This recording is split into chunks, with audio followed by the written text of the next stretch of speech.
యూదా పత్రిక 1:22 సందేహపడు వారి మీద కనికరం చూపుడు.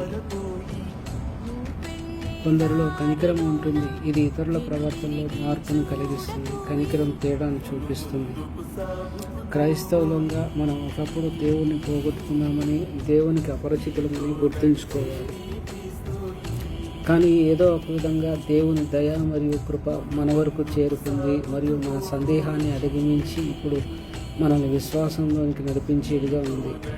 మరియు ఇప్పుడు మనం ఇదే దయను లేదా కనికరమును కలిగి ఉన్నాము. తద్వారా ఇంకా సందేహించే వారి పట్ల లేదా అవిశ్వాసుల పట్ల మనం కరుణతో నిండి ఉంటాము. కాబట్టి మన కరుణ ద్వారా దేవుని దయ ఇతరులకు కూడా చేరుతుంది. ప్రభువా, మీరు నన్ను నరకాగ్ని నుండి రక్షించిన మీ గొప్ప దయ మరియు కృపకు కృతజ్ఞతలు. ఇంకా పోరాడుతున్న, సందేహిస్తున్న, కోల్పోయిన వారి పట్ల మీరు నా హృదయాన్ని కరుణతో నింపాలని నేను ప్రార్థిస్తున్నాను. ఇతరులు నీ ప్రేమను చూసేందుకు, నీ కృపను తెలుసుకునేందుకు మరియు నేను రక్షించబడినట్లే తాను రక్షించబడేందుకు నన్ను నీ కృపకు ప్రతినిధిగా ఉపయోగించుకోండి. యేసు